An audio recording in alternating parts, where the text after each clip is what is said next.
Hey friends, welcome to my farm stand. If you're new here, my name is Angela and I'm the Inquisitive Farmwife. Today, I'm going to talk to you about preparedness. Did you know that September is National Preparedness Month?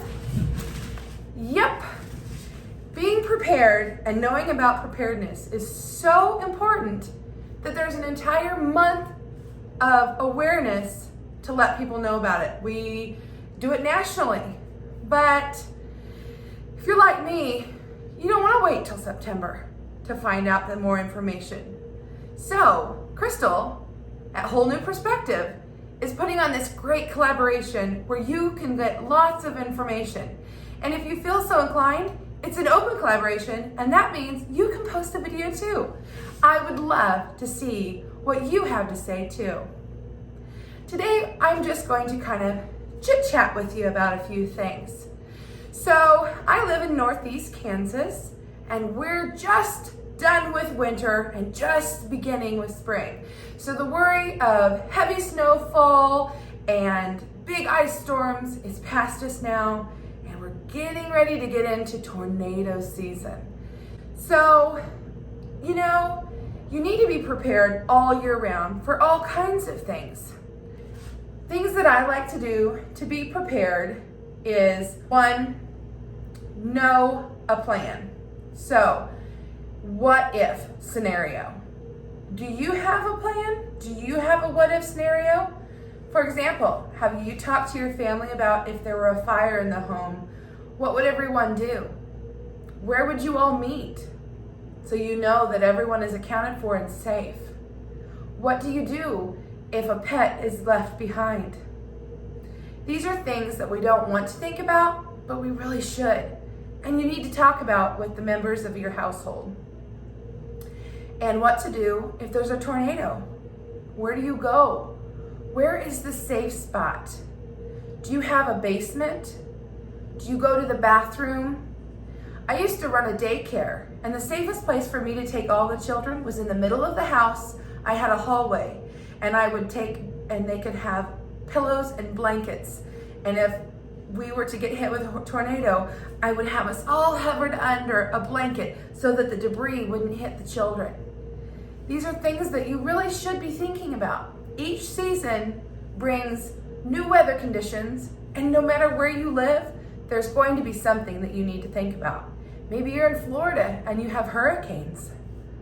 Or maybe you're somewhere else in the world and you have other things that I don't even know about or understand, like dust storms. We have those here, but nothing like in a desert where there was sand. I probably wouldn't be prepared.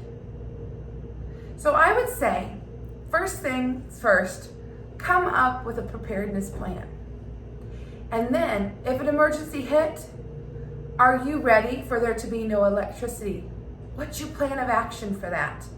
Have you thought about, do you have shelf-stable food that you can feed yourself or others? Do you have an emergency kit handy? Do you have a fire extinguisher? Do you have water?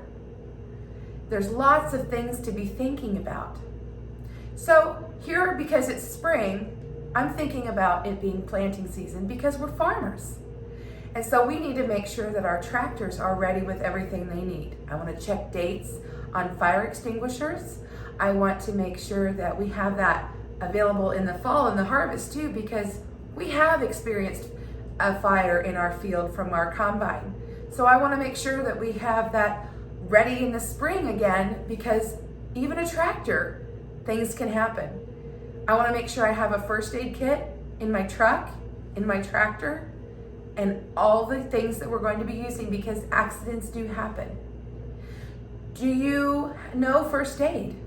Maybe that's something you'd like to look into. Maybe you'd like to look and see if there's a first aid class offered next to you in your area. Contact your county departments and see if they can give you some information. Our local extension office is a wealth of knowledge with so many things. And I'm sure that you could call your extension office too and ask them, do you have any flyers or information on preparedness? They can maybe even help you come up with a plan. Some other things I think about is safety gear.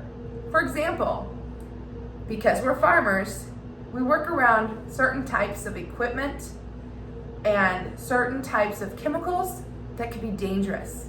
So we want to make sure we have our goggles and our gloves, or even when I'm making my homemade soaps. You have to be safe with that. And that's another thing. Are you prepared? Do you have a stock handy of more than just food? Do you have cleaning supplies like soap for your body? Are you going to have the things that you need or would like to have? And you know what? I think the best thing you can do to be prepared is get to know your neighbors. For example, we have all recently been through a pandemic where things were just not available to us. And we had to learn to do things a little differently. We learned to cook without ingredients at our fingertips. We learned to substitute with different ways of cooking our favorite meal. But some of us got to know our neighbors and we learned to trade and barter. How about your local farmers? For those of you who don't live in a rural area like I do you know where your closest dairy is? Do you know who grows vegetables? What about eggs? There's been an egg shortage. For those who maybe knew someone who had chickens, you probably had a source available to you. So the next time you go to your local farmer's market, get to know your farmers. Stir up a conversation. Ask them, what do you do? Do you have extra? Can I get a hold of you when I want more? Many times farmers do have an abundance of things, more than what they bring to market, and they are happy to put you on a list that say they grew more carrots than they thought, and you want to have some to preserve, and you want some of their farm fresh.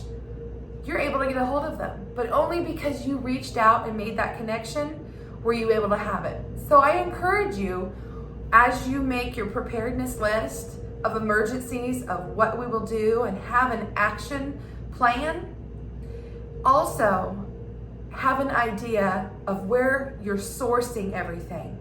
Because if the electricity goes out and the refrigerators are down, good old Walmart isn't going to have your back. Not all of them have generators, and not all of them can keep the supply.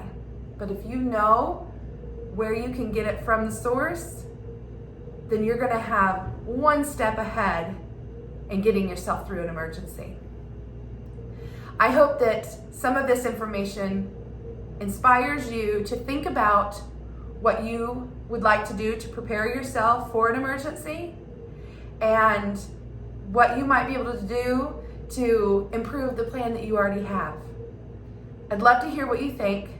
Any ideas and suggestions? Put them down below. Let's get a conversation started. Let's talk about this, friends. You have a fantastic day. So good to see you. Bye-bye now.